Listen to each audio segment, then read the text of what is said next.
Assalamualaikum warahmatullahi wabarakatuh. Di sini saya akan memaparkan materi presentasi yang berjudul Perdagangan Luar Negeri. Di sini saya akan mempresentasikan presentasi dari mata kuliah Perekonomian Indonesia. Oke, mungkin sebelum mulai presentasinya, saya akan memperkenalkan diri dulu. Saya dengan Muhammad Rehan dengan NIM 642152238 dengan kelas 643A.05 dengan prodi manajemen. Oke, di sini saya akan mempresentasikan presentasi kita. Di sini ada definisi. Yang pertama, perdagangan yang dilakukan oleh penduduk suatu negara dengan penduduk negara lain atas dasar kesepakatan bersama. Yang kedua, perdagangan antar dua negara atau lebih yang saling menguntungkan.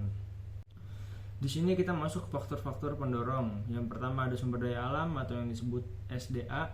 Yang kedua ada selera. Yang ketiga ada penghemat biaya produksi dalam kurung efisiensi. 4. Tingkat teknologi.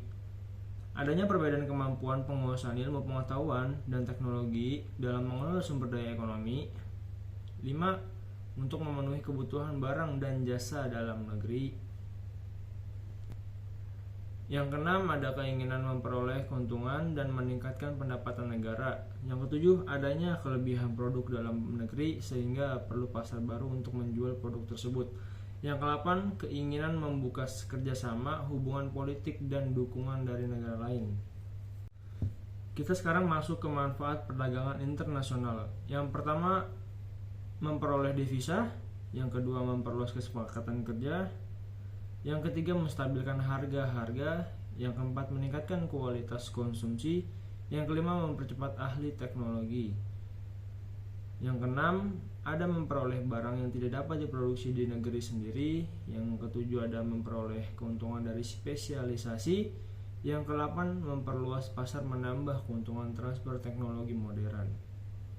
Sekarang kita masuk ke teori keunggulan perdagangan internasional, teori keunggulan mutlak atau yang disebut absolute advantage theory. Di sini tokohnya adalah Adam Smith. Adam Smith berkata suatu negara dikatakan memiliki keunggulan mutlak apabila negara tersebut mampu memproduksi lebih banyak barang dari negara lain. Dengan menggunakan sumber daya produksi yang sama, dengan keuntungan itu mereka akan memperoleh keuntungan dalam perdagangan internasional. Kita masuk ke teori keunggulan kooperatif atau yang biasa disebut comparative advantage theory. Di sini ada tokohnya adalah David Ricardo. David jadi berkata suatu negara dapat melakukan perdagangan internasional meskipun tidak memiliki keunggulan mutlak, yakni dengan berspesialisasi pada barang yang memiliki kekurangan yang kecil dibandingkan dengan produksi barang lain. Di sini kita masuk ke dampak terhadap produktivitas dan konsumsi negara yang bersangkutan. Yang pertama, menurunkan biaya produksi melalui kenaikan tingkat produksi atau skala ekonomi. Yang kedua, meningkatkan produktivitas pekerja karena adanya spesialisasi. Yang ketiga, meningkatkan kemampuan konsumsi masyarakat. Yang keempat, meningkatkan pilihan barang konsumsi masyarakat. Oke, sekarang kita masuk ke bagian wujud hubungan dagang antar negara. Yang pertama, ekspor adalah hubungan dagang melalui penjualan barang yang dihasilkan di suatu negara ke negara lain. Yang kedua, impor hubungan dagang dengan cara membeli barang dari luar negeri untuk kebutuhan dalam negeri.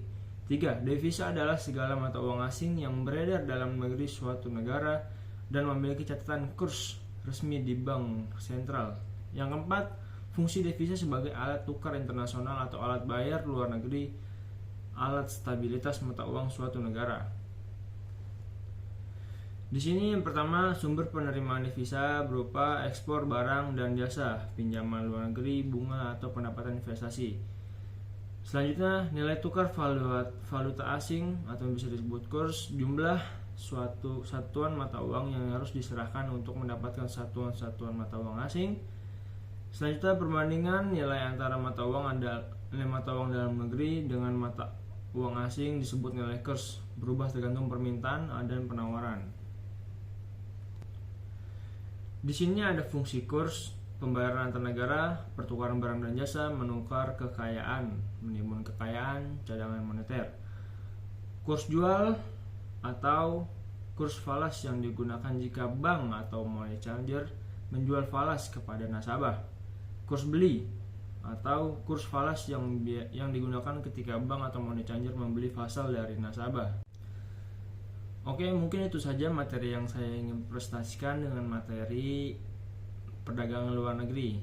Mungkin kurang lebihnya mohon maaf.